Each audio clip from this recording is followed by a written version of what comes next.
Hare Krishna. Welcome everyone to the evening Bhagavad Gita Satsang session, 6 to 7 p.m. Before we begin our session, let us offer our praise to Srila Prabhupada. Nama Om Vishnu Padaya Krishna Preshtaya Bhutale Srimate Bhakti Vedanta Swamin Niti Namine Namaste Saraswati Deve Gauravani Pracharine Nirvisesha Shunyavadi Paschatya Deshatarine Jaya Shri Krishna Chaitanya Prabhu Nityananda Shri Advaita Gadadhara Shri Vasadi Gaura Bhakta Vrinda Hare Krishna Krishna Krishna Hare Hare Hare Rama Rama Rama Hare Hare Shri Shri Radha Vrindavan Chandra ki jai Shri Shri Nitai Gauranga ki jai Srila Prabhupada ki jai Nitai Gaur Premanande. Welcome again to the evening Bhagavad Gita Satsang session, and we are discussing 18th chapter of Bhagavad Gita, wherein we are almost coming to the close of ending of this chapter. We discussed in the previous session a very important verse of Bhagavad Gita, Sarva Dharman Parityaja verse.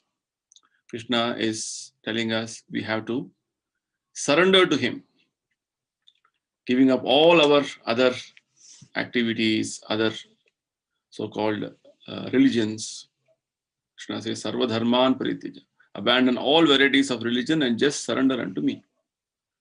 And Krishna is assuring that when you unhesitatingly surrender like this, He will accept our surrender and He will act as a supreme savior of all of us.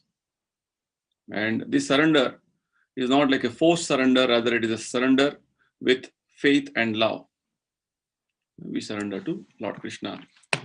And in the last session, we also understood about how surrender has 6 characteristics, 6 principles. And then a person who is surrendering to Krishna means he has these 6 symptoms. Right? He accepts things which are favorable in execution of devotional service to Krishna. Principle number 1. Principle number 2 is that he rejects anything which is not favorable in the service of Krishna. And principle number 3 is that he has full confidence that Krishna is going to give protection in all the circumstances. Principle number 4 is that a devotee knows that Krishna is maintaining me. Srila Prabhupada very nicely explains in the purport of his 66th verse, there is no need of thinking how one should keep the body and soul together. Krishna will see to that. Principle number 7 is that our desires and our activities are in line with whatever Krishna wants us to do. Right? We have to consider only Krishna as a basis for our progress in life. And principle number 6 was maintain the attitude of helplessness. Always we should think ourselves as helpless. This is known as humility. Right? So having said this much, Krishna is assuring us that don't hesitate, don't worry, and don't fear. Because finally Krishna is maintaining us, Krishna is protecting us, and Krishna is going to take care of us, completely wash off all our sinful reactions. So what is the need for us to have any hesitation? So having said this much, somebody may question, somebody may come up with a point that such a wonderful thing that surrendering to Krishna is going to relieve you from all your sinful reactions. Then why don't we openly preach this message of Bhagavad Gita to everyone?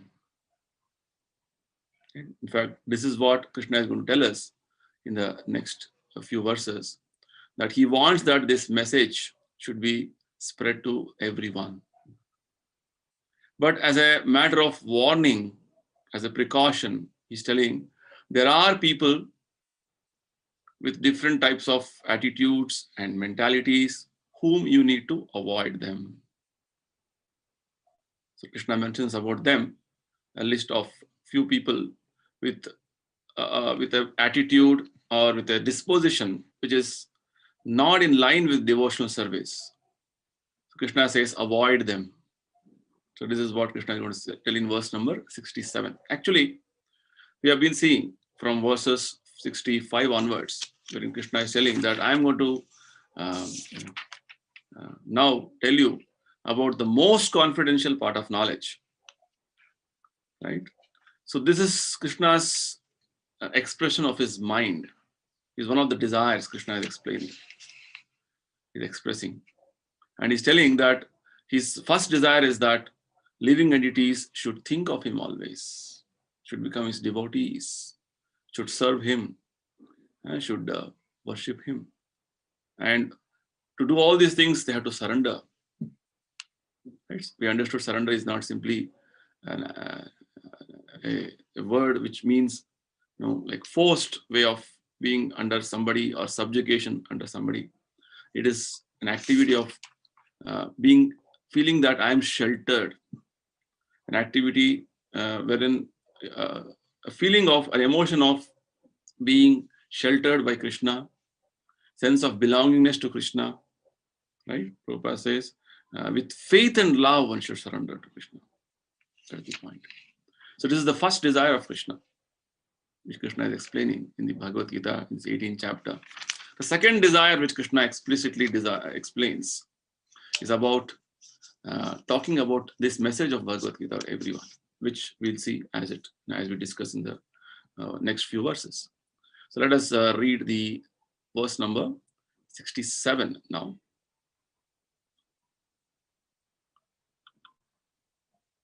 Okay. Bhagavad Gita, chapter 18, verse number 67. Idam te na tapaskaya na abhaktaya kadachana na cha ashrushave vachyam na cha mam yo abhyasuyati. Translation. This confidential knowledge may not be explained to those who are not austere or devoted or engaged in devotional service, nor to one who is envious of me. Right? So Krishna is mentioning about 4 categories of people whom we should avoid speaking about Bhagavad Gita's knowledge. So Bhagavad Gita's knowledge is so important, then why should we not speak to everyone? Somebody may question. So for this, Krishna is telling that actually speaking to some envious people, as Krishna is telling, abhyasuyati here, or speaking to people who are not austere, or speaking to people who are non-devotees, or speaking to people who are not engaged in devotional service, then such people will simply cause opposition, cause rebellion, and in fact, it is going to degrade their devotional service. Or rather, whatever spiritual asset they have, it will further deteriorate in their personal life. That is the message which Krishna is trying to give us. So basically, Krishna is trying to tell us that there will be people in this world who are of different categories, and you please try to see that you preach to people, or rather you spread this message of Bhagavad Gita to only those people who are devotees. That's the thing which Krishna is trying to tell us here. So indirectly, Krishna is telling that what are the different qualifications which you are supposed to acquire to understand Bhagavad Gita. This is the indirect message which you can understand from verses 67 to next set of verses, which is going to really reveal to us what are those basic things which Krishna expects from us as a quality, as a qualification, which we need to culture and develop. Right? So basically, Krishna is telling in verse 67 that people or persons who are not very much advanced in austerity and penance, na tapaskaya. What does tapasya mean? Tapasya basically means taking some inconvenience or taking some trouble to the body for performing an action. Right? So just like people are taking a lot of troubles to take care of themselves, take care of their family, take care of so many responsibilities in their life. So Krishna is categorically telling here that to come to the platform of devotional understanding, there is some requirement of voluntary acceptance of inconveniences or some troubles, so that the understanding of Bhagavad Gita, the knowledge of Gita can be properly known to them. Like how we have 4 regulations as a basic tapasya in our spiritual life. Srila Prabhupada has told you have to follow 4 regulative principles. No meat eating, no gambling, no intoxication, including coffee and tea. Actually, for the present situation, for the people, it is not easy to give up coffee and tea. Very difficult. Right? So giving up coffee and tea means it's like a big tapasya. Means it becomes very inconvenient for them to give up coffee and tea because they got accustomed to drink coffee and tea. That is the point which Krishna is telling us here. So those who are not practiced to or disciplined to follow some tapasya. So tapasya basically means, again, the rules, regulations which are given for us to progress in devotional service. And those rules, regulations may not be in line with our convenient way of living. Just like getting up early in the morning is a tapasya. Right? Getting up early in the morning before Brahma Muhurta. Right? Now the sunrise is going to happen a little later. So Brahma Muhurta is got a little shifted further. So by 5 a.m. you should be up and ready for performing your spiritual life. So getting up this much early, especially during winters, is not easy thing. And taking a bath and coming, getting ready for performance of spiritual life, devotional service is not easy. So this calls for a determination and sort of a strong willpower from the practitioner, from the sadhaka, to practice these spiritual activities, which amounts to what is known as tapasya. So no meat eating, no gambling, no intoxicants, and no illicit sex. These are the 4 basic activities which we need to avoid. Srila Prabhupada says they are the sinful activities. They are like pillars of sinful life. So we need to keep away from these sinful activities, which will make us lead a life of austerity. Because when a person is indulging in these activities, it only means that he is enjoying a life of sense gratification. So tapasya basically means you refrain from some things which will otherwise make you more and more gratify your senses, and more sense gratification means more and more entanglement. So Krishna is telling as a prerequisite or a qualification that if he is not following tapasya, he cannot understand Bhagavad Gita. So as I told you, indirectly we can understand that unless you take up some austerities, minimum austerities, Prabhupada is not recommending very severe austerities. As Krishna says in 6th chapter, to practice Ashtanga Yoga, so many severe austerities are required. You have to leave the home, go to forest, a secluded place, and then practice Brahmacharya. So many severe austerities are recommended for Ashtanga Yoga, for Dhyana Yoga. But for Bhakti Yoga, you can stay at home. Just follow the simple principles of chanting Hare Krishna, fixed number of rounds every day. They are simple austerities. Whatever you eat, offer it to Krishna and have Krishna Prasadam. Every day, read Bhagavad Gita, a fixed time you should have. Like say every day half an hour I'm going to read Bhagavad Gita. And also try to speak about Bhagavad Gita to your family members or your friend circle. Whatever you have read, you have to speak. And fourthly, Krishna says you have to worship him, whatever best way possible, with whatever means you have at your home. So like this, Krishna is recommending very simple austerities. And Krishna says these activities of bhakti are susukham. They can be happily performed. There is no difficulty in performing them. So this much austerities, Krishna says, will make us progress in bhakti.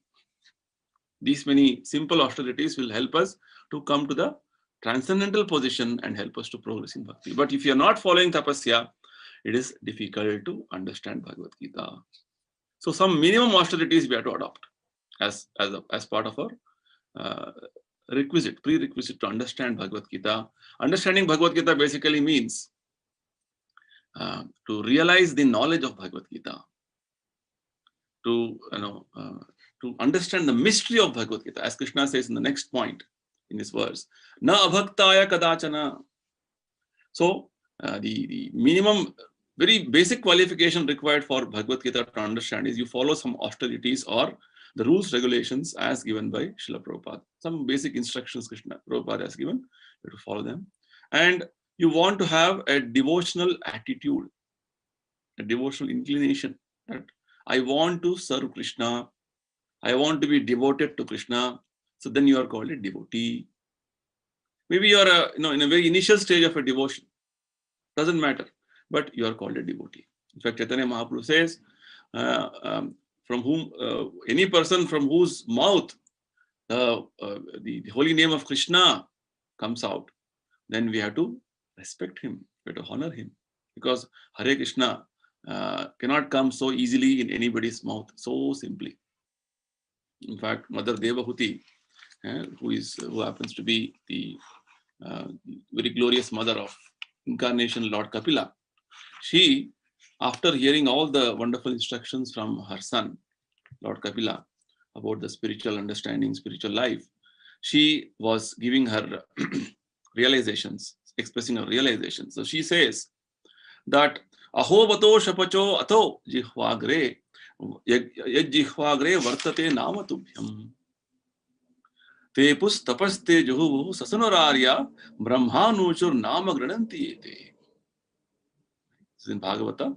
She says, oh my dear Lord, actually persons on whose tongue the holy name of Lord Krishna is appearing, actually we should understand that they have advanced in spiritual life to a very great extent.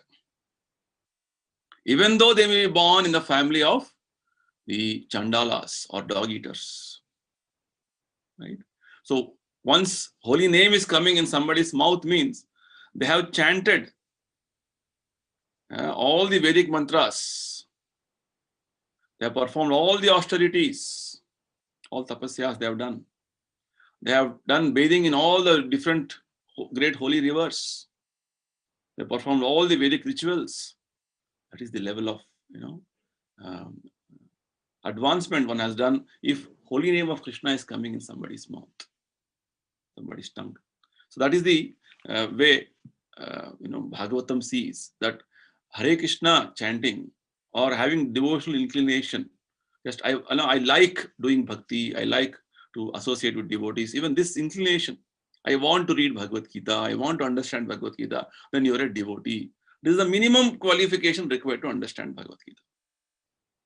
If you don't have this qualification, then understanding Bhagavad Gita will be not easy. Prabhupada gives us the example of how Kamsa also was thinking of Krishna always. But his thinking of Krishna was not anukula. It was pratikula. It was unfavorable thinking.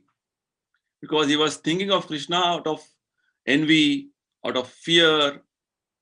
Such thinking is not the way devotees think. Or how does devotees think? Devotees think anukulyena Krishna anushilanam. In a favorable way, in a way that they, it's like we understood in the previous session, how they thinking of Krishna as the only protector.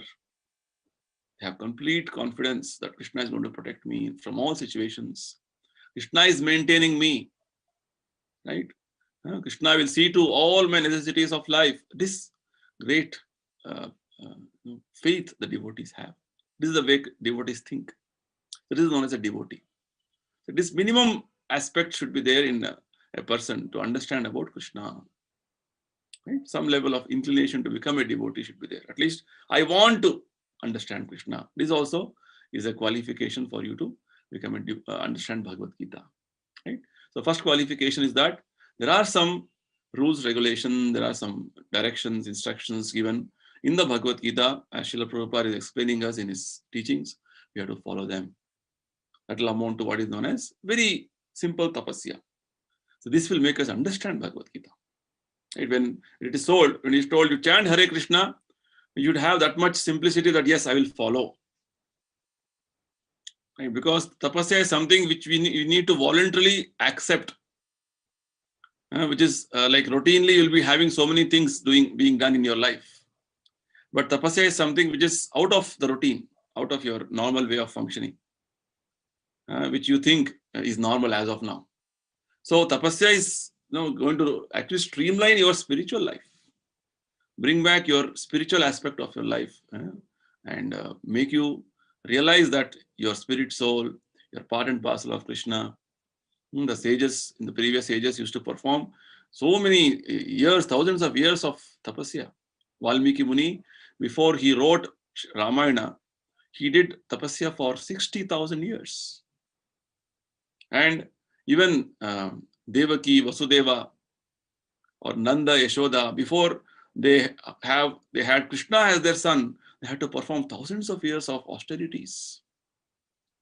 In the Bhagavata it is mentioned, Shukadeva Goswami says that all the cowherd boys, all the damsels of Vrindavan, and all the different entities in Vrindavan, they have done millions of years, millions of lifetimes of tapasya, Krita Punya Punja, to attain that status as being in Vrindavan to associate with the Lord. So tapasya is a very important aspect. Just like we understood in the beginning of this chapter only, 18th chapter, Yajna Dana Tapa Karma. Tapasya, we cannot give up. It's going to purify you. As Lord Shubhadev says, Tapo Divyam Putrakayena Sattvam. Tapasya is going to purify you, purify our material contamination, and take us to the transcendental level. That's the point. So tapasya, and having little inclination that I want to be a devotee, I want to understand Bhagavad Gita. Srila Prabhupada also gives us one more example of how there are many scholars who thoroughly will know Bhagavad Gita, but we cannot say they have understood Bhagavad Gita. See, scholarly education or erudite understanding of Bhagavad Gita doesn't mean you have entered into the mystery of Bhagavad Gita. As Krishna says in Bhagavad Gita in the very beginning of 4th chapter, why did Krishna choose Arjuna for being instructed about the science of Gita? Why? Because Arjuna was Bhaktosime Sakha Cheti. He is Krishna's very dear friend and also Krishna's nice devotee. That's why Krishna chose Arjuna to be the recipient of Gita knowledge. And in the 11th chapter again, Krishna mentions that Arjuna, because you are my dear friend and you are my devotee, only you can understand or you can enter into the mysteries of my understanding. So the Bhagavad Gita knowledge is not theoretical understanding or some scholarship understanding by some so-called academicians or educators, or just they know that there's some understanding this like this Bhagavad Gita speaks. But real understanding of Bhagavad Gita means understand the spirit of Gita, what Krishna wants us to know about his personality. And as a person who is practicing Bhagavad Gita, the next symptom will be to surrender to Krishna, to follow what Krishna is telling completely in our life. Srila Prabhupada gives the example of how there are so many foreign scholars, Sanskrit scholars, who have commented on Bhagavad Gita. But all of them did not have any austere life. They were not devoted. They were not following any principles of devotion.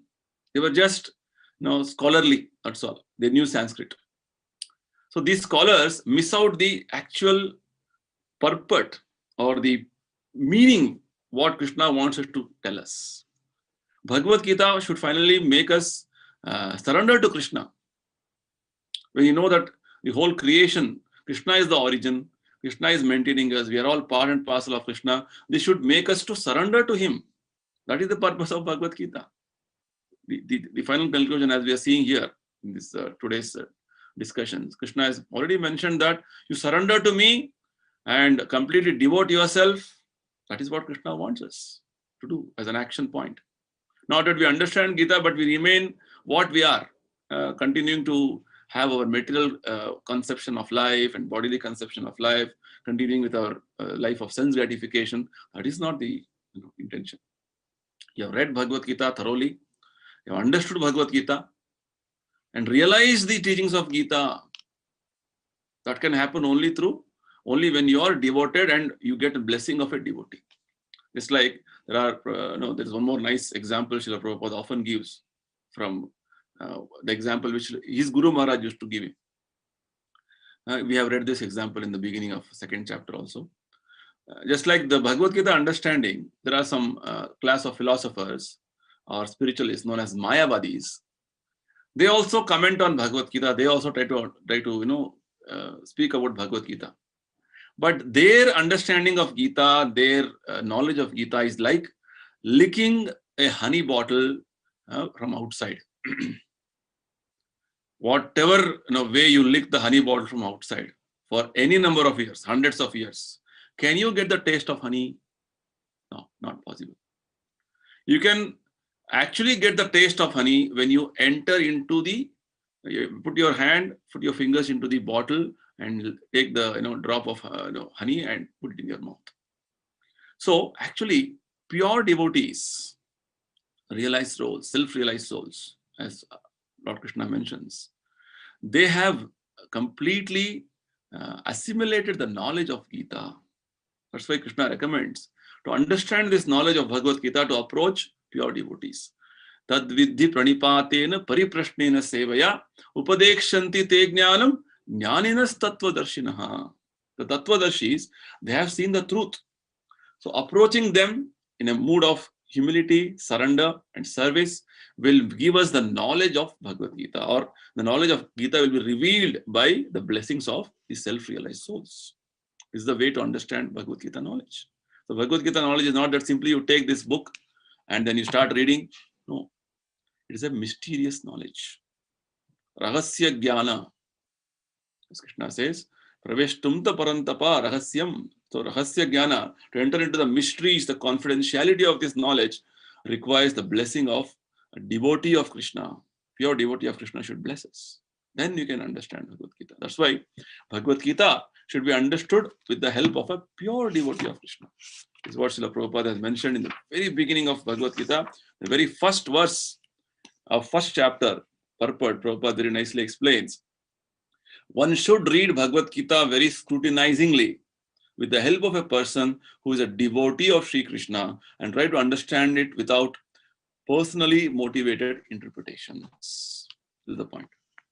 Right? So this is what Krishna is mentioning here. People who are not austere, people who are not devoted, or people who are not engaged in devotional service. Somebody may say, I am devoted, but they may not be engaging in practical devotional service. Right? Just mentioning yourself that I am devotee, but you're not engaging in practical devotional service. Krishna is mentioning about the third category here. They also cannot understand Bhagavad Gita. There are many people, at least in India, we say, so many people are saying, they claim that I am devotee of Krishna, or I am devotee of Narayana, all. But just externally they may say I am devotee. But what practices they are doing? No, the practices, they are not doing anything. Krishna mentions very simple practices. Chant my name, read Bhagavad Gita, have only Krishna Prasadam, right? Worship me. Are they doing this? No, they're not doing. So they cannot understand Bhagavad Gita, or they cannot enter into the mystery of Bhagavad Gita. That is the point. And the last section of people, which Krishna says, is that people, there are many envious people, just like the Mayavadis. And even there are so many so-called people, the scholars. Srila Prabhupada used to often quote about, there are great scholars who comment on Gita. They say that, oh, Krishna, when he says man mana bhava, it's not to Krishna, it is something within Krishna. Again, interpreting, wrong interpretation. Right? So like this, there are so many so-called scholars who misinterpret Gita and twist the meaning of Gita and screw out some other meaning and try to mislead people. Bhagavad Gita knowledge is as bright as sun. Right? We do not require any candle lamp to see, oh, where is sun? Right? Bhagavad Gita knowledge is self-evident, is very luminous. Just we need to take the knowledge from parampara understanding, as Krishna mentions, evam parampara praptam. That is the qualification. So we understand here 4 important qualifications to understand Bhagavad Gita. What are they? We need to be following some minimum instructions which Krishna is giving as instructed by Srila Prabhupada, pure devotee, in our life as a routine. Right? What we think is life and what we follow some rules, regulations is not going to lead us to perfection of our life. We need to follow some minimum aspects as Lord Krishna is mentioning here, because not following Bhagavad Gita's instructions, following whatever you want, is whimsical following. As Krishna mentioned towards the end of the 16th chapter, that when you don't follow scriptural guidelines, then actually you are whimsically acting. Yes, Shastra Vidim Utsrujya Vartate Kamakarata. And what does whimsical action mean? Prabhupada explains. Whimsical action means you know that some rules and regulations had to be followed, but you knowingly violate them. And you know that this is forbidden, but even then you commit wrong things. You act in a wrong way. That is called whimsical action. Right? So you have instruction of Gita with you already, very nicely presented as Bhagavad Gita as it is in this book form. And we also have Srila Prabhupada's wonderful Vani lectures of Bhagavad Gita. So just you have to spend some time to understand these things. So we need to follow these simple instructions. First of all, you should know what are the instructions and try to follow them. And nextly, trying to be as much possible to become more and more nice devotee. Right? Krishna gives so many instructions in Bhagavad Gita. Offering food to Krishna is a principle of devotion to Krishna. Every day you offer whatever you eat, offer to Krishna that food. Right? Then you are a devotee. Chant his holy names, you become a devotee. Right? Try to become more and more devoted. Become a devotee of Krishna. And thirdly, Krishna says, practical devotional service is very important. Having association of devotees is very important. With all the instructions of whatever acharyas are giving us, Srila Prabhupada is giving us, try to follow them as much as possible. Right? When you're in devotee association, following of the principles becomes very easy. When you're not in devotee association, it is difficult. So you should always have devotee association. Seek devotee association. Right? And always see that we develop attitude of complete favorable aspects towards Krishna, because more and more understanding of Krishna will take away our misunderstandings, our hazy consciousness. Because the very fact that we have come to the material world is that we are envious. At one point of time, we became envious of Krishna. Ichha dvesha samutthena, the 7th chapter Krishna mentions. Right? We developed a desire to imitate like Krishna, and we wanted to, we developed an attitude of enviousness towards Krishna. Why only Krishna should enjoy? I should also enjoy. Krishna bhuliya jiva bhogavancha kare.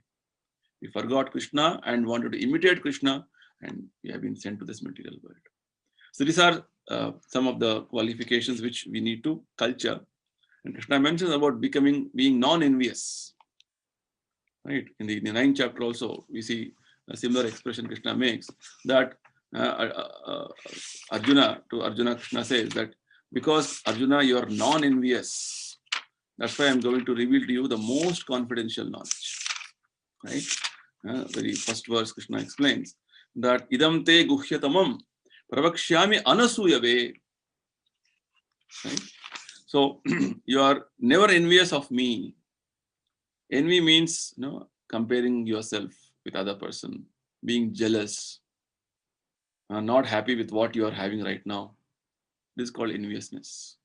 Whereas Krishna is telling so many instructions in Gita how to become non-envious. Being envious is a symptom of being in the material world. After you have gone through kama, krodha, lobha, finally it will result in a complex nature in you called envy. It's a very complex nature. The matsarata, enviousness, is a is a quality which is going to really kill us up. It completely bind us in the material world.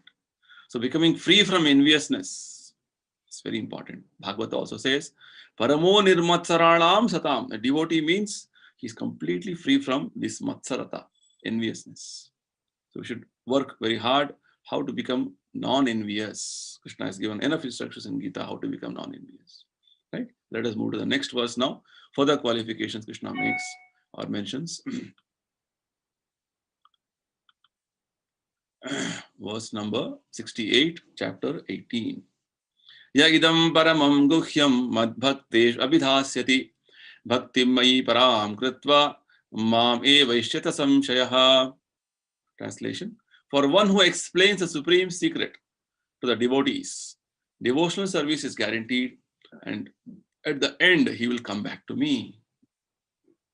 So in this verse it looks like Krishna is discriminating and telling, oh, don't preach to or don't speak about Bhagavad Gita to those people who are not austere, or those who are not devotees, or not practicing devotional principles, or those who are envious. Avoid them, and only speak to those people who are devoted or who want to sincerely hear.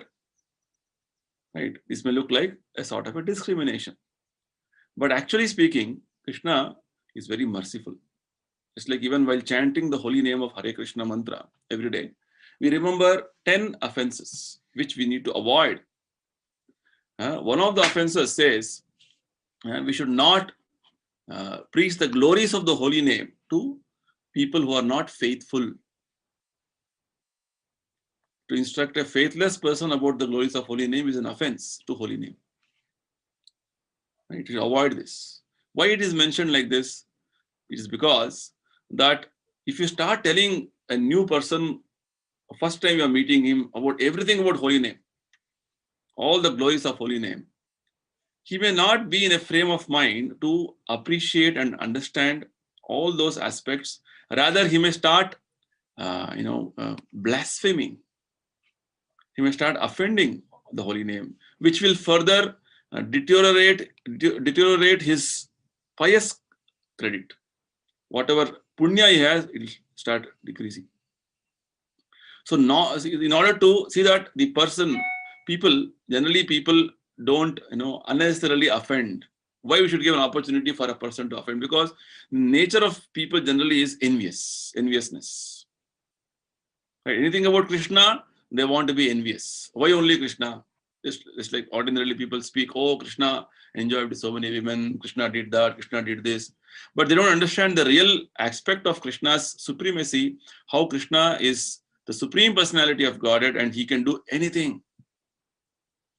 Right? When you understand Krishna tattvataha, see, Lord Krishna has mentioned this word tattvataha. Tattvataha means factually, in complete truth. Right? In the 4th chapter, Krishna mentioned that janma karma chame divyam evam yo janati tattvataha. When you don't understand Krishna in fact, in truth, in reality, you don't know the mystery of Krishna's different various leelas, then you simply comment. You don't know about the teachings of Krishna in Bhagavad Gita, you simply pass a comment out of enviousness. Krishna again mentions about tattvataha in 7th chapter. Manushyanam sahasreshu kaschin man vet kaschin yatiti tattvataha tatab visiddhanam kaschin mam veti tattvataha. Right? Manushyanam sahasreshu kaschin yatiti siddhaye yatata visiddhanam kaschin mam veti tattvataha. Krishna says there are many millions of people who are looking forward for perfection in their life, spiritual perfection, but even amongst those perfected beings or looking forward for coming out of this material entanglement, hardly one knows me in truth. So which means understanding Krishna is not easy. Krishna already has indicated in the Bhagavad Gita 7th chapter. And finally in this 18th chapter, we have just a few verses before, Krishna says, the only way to know about him is through bhakti. Bhaktya mam abhijanati yavan yaschasmi tattvataha. Right? Krishna says, one can understand the Supreme Personality of Godhead as He is only by devotional service. And when you understand Krishna like this, Krishna says, Tato mam tattvato jnata vishate mam anantaram. When you understand Krishna in this way, in complete factual way, then that will become your qualification to enter into the kingdom of God. So, understanding of Krishna, tattvataha, to know Him factually, is not an easy thing. So, what Krishna is telling us here is that the Bhagavad Gita understanding, which may look like Krishna is discriminating, or rather, trying to see that only people who are devoted should know. Right? We're talking about why Krishna is instructing with regard to not to speak to those people. It is not that He is discriminating, rather it is His mercy, His compassion. Rather, it is our responsibility to see that how to create that atmosphere of spiritual piety in a person's life. So Krishna, in fact, is going to give a very subtle way of what is the responsibility of each of us as devotees in terms of preaching the message of Bhagavad Gita. How to preach the message of Bhagavad Gita. Just like I was telling you, the 8th offense of against the chanting the holy name is not to speak about the glories of the holy name to a faithless person. Similarly, Krishna is telling us, instructing here, the Bhagavad Gita knowledge is sublime, it is transcendental, and anybody even trying to understand this, their life will become glorious. All the sinful reactions are completely washed off. Right? This is the glory of this transcendental understanding, knowledge of Bhagavad Gita. But nevertheless, the way you are to give this knowledge is important to people. That's what Krishna is trying to sensitize devotees.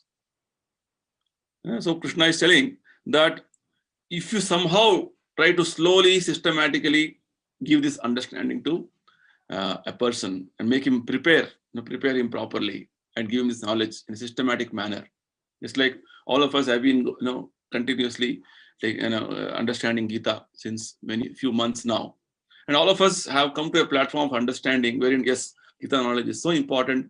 Again, we have to read this, repeatedly read this. Right? This level of appreciation has come in us.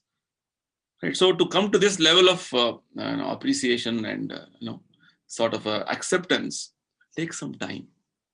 So we have to preach in a very appealing manner. That's the whole point which Krishna is trying to tell us here. Because heart of heart, all of us are devotees. All of us are part and parcel of Krishna. Devotion is there, very much in the core of our heart. Nitya Siddha Krishna Bhakti Sadhya Kavuna. All of us are actually devoted to Krishna. But somehow that devotional aspect of Krishna is right now covered by our material way of functioning here, by our material consciousness, material contamination. And the devotional aspect is right now, it is latent. It has to be awakened. It has to be again revived. That is the whole process of Krishna consciousness, Bhakti Yoga. So initially, we may not be able to tell everybody every aspect of Bhagavad Gita's instruction. What is appropriate to a person's situation, we may give him a knowledge, we may give him an understanding. Just like a person is very interested to know, what is this world all about? Who created the world? There are enough verses in Bhagavad Gita to explain and justify who created the world, how this world is running. Right? Somebody may have a question about how do you control, how do you regulate your sleep?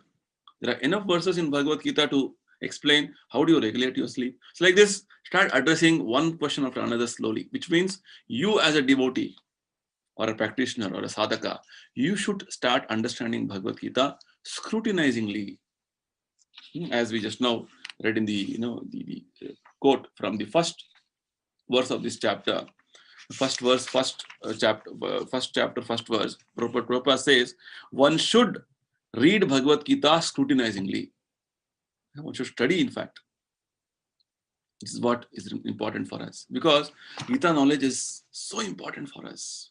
More and more you read, understand, try to assimilate, more and more it is going to give you a spiritual perspective, and you start becoming a nice devotee of Krishna. That is the whole point. then you will automatically preach in a very nice way. So the approach should be, as Acharyas explained to us, we need to preach to people. Just like Srila Prabhupada, he went to a place in the Western countries wherein they were all drug addicts, alcoholics, they're completely degraded from their normal way of life, even from the social standards, if you see. To such people, Srila Prabhupada was giving this knowledge of Bhagavad Gita. Basically, if you see, they didn't have any qualifications. As Lord Krishna says, 67th verse, no tapasya, they are not devotees. They are, actually they were not following any practices of devotion. At least they had one good qualification. They were not envious of Krishna because they didn't even know who is Krishna. This was one good qualification. They were sincere in whatever Prabhupada was telling them. So with so many disqualifications, Srila Prabhupada was giving them the knowledge of Gita in a very nice way. From 1966 onwards, October onwards, when Prabhupada was in America, he used to every Monday, Wednesday and Friday used to have Bhagavad Gita classes. Right? And slowly it built up. You can see from 1966 onwards in New York, Prabhupada has given series of lectures, verse after verse, verse after verse. So which means pure devotees, their only mission is how to give this knowledge to each and everyone. So this is our responsibility as followers of Bhagavad Gita, as the devotees of Lord Krishna. Our responsibility is to preach the message of Gita, as Krishna is very clearly telling here. Ya idam paramam guhyam mad bhakteshu abhidhasyati. Abhidhasyati means one who explains the supreme secret of devotional service to the devotees. Krishna is telling, but as followers of Bhagavad Gita, as devotees of Krishna, as followers of Srila Prabhupada, we take the risk of giving the knowledge to even those who are not austere, those who are non-devotees, or those who are not following the devotional principles, those who are envious. We try to approach in a very in a manner that it will appeal to them. That's the whole point. For which you need to be expert in understanding the different aspects of Bhagavad Gita from different angles of vision. That's the whole point. So the whole point is Krishna likes to, or Krishna's desire is being expressed here, that we should preach the message of Bhagavad Gita to one and all. Krishna is assuring that one who does this, Krishna says, devotional service is guaranteed to him. Bhakti mai param kritva. And what is the destination for such a devotee? Such a devotee who is doing this preaching of Bhagavad Gita message. At the end, he will come back to me. This is Krishna's. What is the whole purpose of Krishna creating this material world? Material world is created to provide an opportunity, a chance for all the conditioned souls to prepare themselves to go back to Krishna. That is the mission of Krishna. That is the plan of Krishna. And Krishna also comes periodically. He himself was there 5,000 years before. And after that, he has so many incarnations have come. And just recently, 500 years before, Chaitanya Mahaprabhu is Krishna himself again has come. Why? Again to give this knowledge of Bhagavad Gita, to demonstrate this understanding of Gita to one and all. So when we start taking up the mission of Krishna, the plan of Krishna, and whatever best possible way we can do our service to Krishna, Krishna will be very pleased. That is the highest service. We'll see in the next verse, Krishna is going to tell us this. So anyone who is sincerely trying to present the Bhagavad Gita as it is, he will advance in devotional activities and he will reach the pure devotional status of life. In fact, the very first meeting Srila Prabhupada had with his Guru Maharaj in 1922, when Prabhupada was around 25 years old, the very first instruction was, why don't you preach this knowledge of Bhagavad Gita and Chaitanya Mahaprabhu's message to English-speaking people? You see. And Prabhupada took this message to the heart and he was trying and trying. He did his best to how to do this. He was, exploring.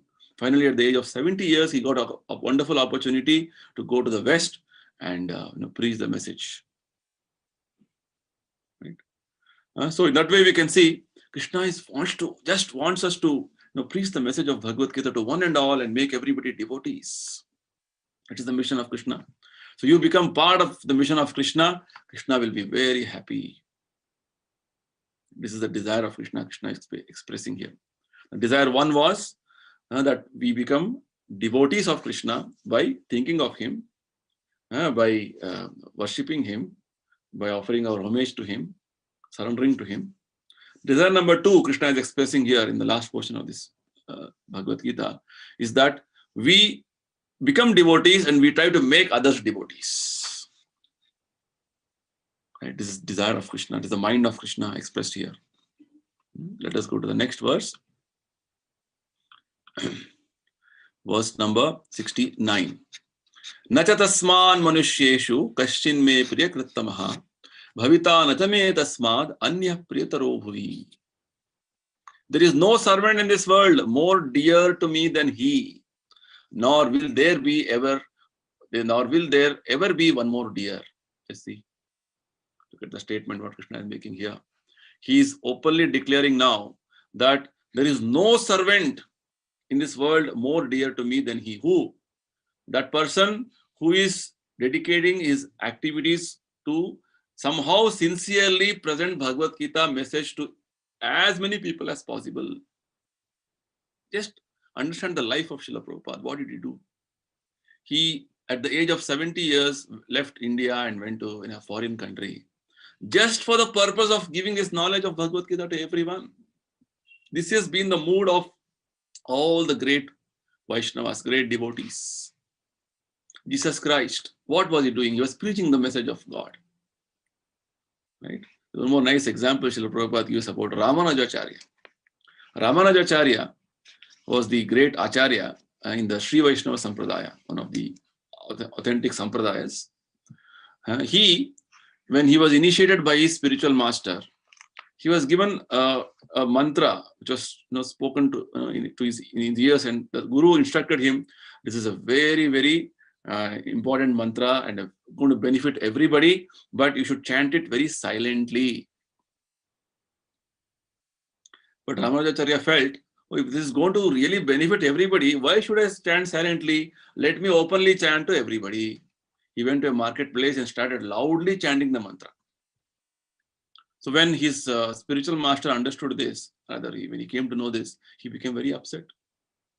Then Ramanujacharya started telling, actually, my dear spiritual master, even if I am going to hell for disobeying you, but nevertheless, because I want to benefit everybody, that's why I want to preach this mantra to everyone. This is the mood of a devotee, pure devotee. The pure devotee taking all the risk, even taking the risk of their own life. See, Prabhupada, while he was traveling en route to America from India, 2 heart attacks he suffered. And while staying in America, after 1.5 years, he suffered one more heart attack.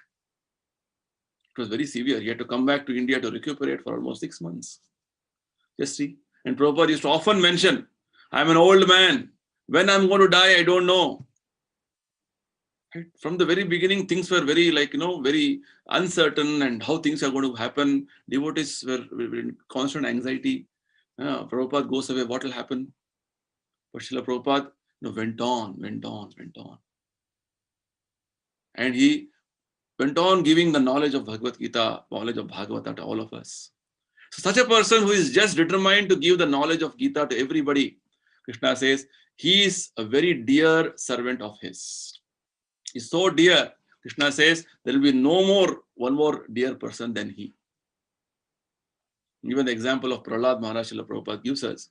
Prahlad Maharaj, he also, in Bhagavata, he mentions that to Lord Narasimha offers his prayers and says, my dear Lord, for me, I don't have any problem because I'm constantly engaged or immersed in remembering you always. Tadvija gayana mahamrita magna chittaha. My only concern or my only worry is that there's so many conditioned souls, so many people who are completely averse to you, who are not serving you. Actually, they are all part and parcel of Krishna. They are supposed to serve you, but they have become vimukha chetasa. Shoche tato vimuka chetasa indriyartha maya sukhaya. They have become averse to your service and they are only engaging in maya sukha, in material gratification. So much so that they have forgotten their real identity. I am worried about them, how to uplift them, how to, deliver them. Just see. So like this, there are wonderful examples in the whole history of Bhagavata and other Vedic literatures, giving the understanding that as a devotee, our responsibility is to spread the message of Lord Krishna to one and all as much as possible. That is going to really please Krishna. That is going to make that person, the devotee, recognized by Krishna. Srila Prabhupada says, our business is not to get recognized by anybody in the material world. Our business is to get recognized by Krishna. In the material world, everybody is trying very hard how to get recognized, But the devotee's business is how to get recognized by Krishna. That is our only business. Krishna is seeing us. And then Krishna has seen our work, then our life is successful. Srila Prabhupada used to quote from his Guru Maharaj statement, don't try to see Krishna, but work in such a way that Krishna sees you. It is one of the important qualifications. The mood of spreading the message or mood of preaching. This is, in fact, Prabhupada said that preaching is the essence in our life. As much as possible, something very wonderful knowledge is such a glorious understanding about ourselves, about the world, everything Krishna is telling us. Why don't we speak about this to everybody? As many people as possible. Just like when you have very good news in your family, when you get very good, some wonderful news in your family, you want to tell about this to everybody, right? You want to spread that message of goodness to everybody. As many people as possible. I'm successful this way, or this is the good news from my family. So this wonderful good news about our deliverance, about our existence is all so nicely presented by Krishna in the Bhagavad Gita. How much more eager and enthusiastic we should be to spread this message to everybody. Okay. Let us go to the next verse. Krishna's verse number 70, chapter 18. Adhyeshyate cha yacha imam dharmyam samvadam avayoho jnana yagyena tenaham ishtahasyam iti me matihi. Krishna is telling, and I declare that he who studies this sacred conversation worships me by his intelligence. It's a very wonderful statement again. Krishna is telling that simply understanding or studying, trying to understand this sacred conversation, he is worshipping Krishna by his intelligence. See, even every day you read Bhagavad Gita, try to study that, try to study the knowledge of Gita. You are worshipping Krishna already by intelligence. Okay. We go to the next verse, last verse in the section. Shraddhavan anusuyascha shrunuyad apiyo naraha sopi mukta shubhal lokan prapniyat punya karmanan. And one who listens with faith and without envy becomes free from sinful reaction and attains to the planets where the pious dwell. Krishna is personally declaring here about what is the benefit of hearing the whole Bhagavad Gita or understanding Bhagavad Gita with faith and without envy. Because Krishna mentioned about faithless people in verse number 67, which we read just now. Right? There are faithless people, people who don't perform austerities, people who are non-devotees, the envious people. For them, don't speak.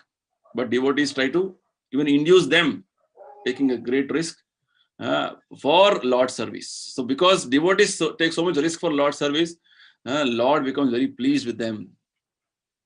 Jesus Christ risked his life to preach the message of God. And finally, what was the outcome? He was crucified. And even while he was being crucified, Jesus Christ mentioned that he was praying to Lord that, Lord, please forgive these people. They are foolish. They don't know what they are doing. So likewise, devotees are always very compassionate, very merciful. So Krishna is telling here the final aspect of what happens when you hear Bhagavad Gita properly with faith and without envy, what will happen to you? Shraddhavan anusuyascha. With eagerness, with faith, you start hearing Bhagavad Gita. Krishna says, then that person will be freed from all sinful reactions, right? And he will attain elevation to higher planets. Because Krishna, what he's trying to tell us here is that if you simply, right, one thing is you hear with faith and without envy, you start hearing, yes, you are getting purified and you elevate yourself to higher planets. But when you actually start practicing what Krishna has told, then you will be going back to spiritual world.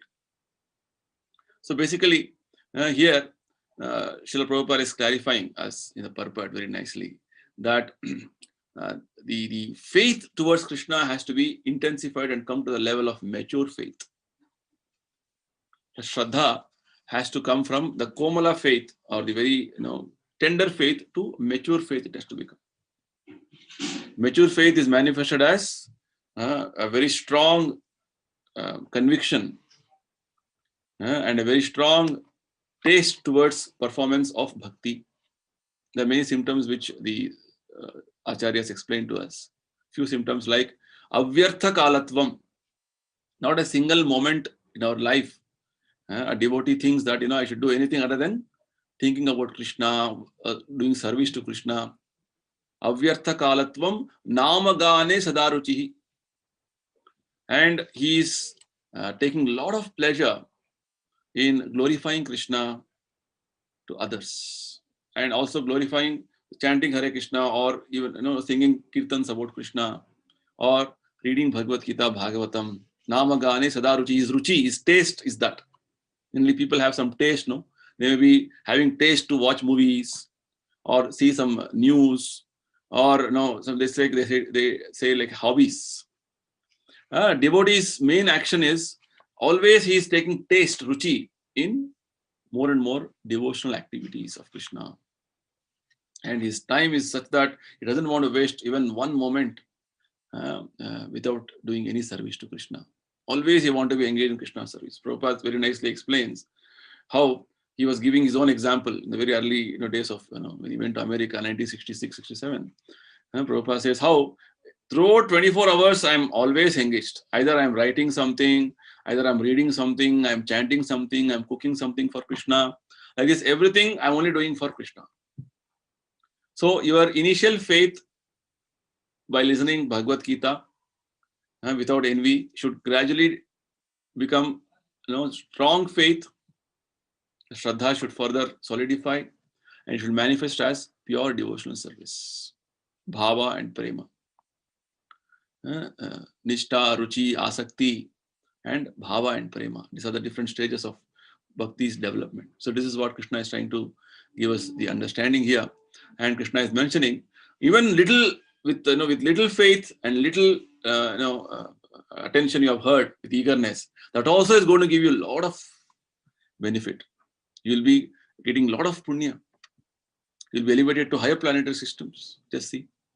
Even hearing Bhagavad Gita is such a wonderful activity. In fact, Bhagavata says, Shrinvatam Swakatha Krishna Punya Shravana Kirtana. Just hearing about Shrinvatam Swakatha Krishna, Krishna Katha, Krishna Upadesha. Here Krishna is directly speaking. Just hearing this, hearing means trying to read and understand. Reading also is known as hearing. So just doing this is a great activity of piety. It's a pious activity.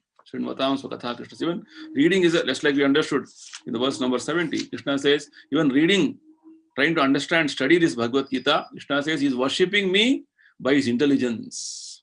He's worshipping Krishna by our intelligence. In that way, it's a very glorious activity.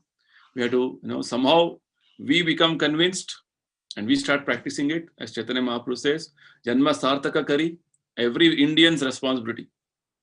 Chaitanya Mahaprabhu's order is, Bharata Bhumite Manushya Janma Haila Yara.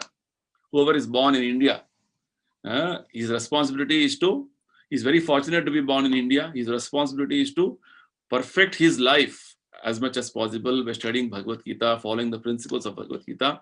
Janma Sarthaka Kari, Kara Para Upakara. And we have to do paropakara. We have to see that we benefit everybody in the world as much as possible. So Prabhupada says, we go country to country, town to town, city to city, door to door. Prabhupada did this practically. He traveled extensively around the world just to preach the message of Bhagavad Gita. He was ambassador of Bhagavad Gita message. We have to follow in his footsteps and try to do whatever best possible, which will please Prabhupada, which will please Lord Krishna. This is going to perfect our life. This is going to give us complete satisfaction to us. Prabhupada, in fact, when Prabhupada got a final letter instruction from his Guru Maharaj, instruction was that his Guru Maharaj, he left his body in 1936, December. The final instruction was, preach the message of Lord Krishna and Chaitanya Mahaprabhu to English-speaking people. This will do good to you and everybody who hears this. So preaching the message of Gita to as many people as possible, influencing them, trying to make them understand whatever best possible you have understood, is not only going to do good to you, it's going to do good to everybody who comes in touch. Okay, so with this, we will conclude this section of this 18th chapter, Understanding. We'll continue our session again on Monday. Thank you, everybody. Hare Krishna. Srimad Bhagavad Gita ki jai. Srila Prabhupada.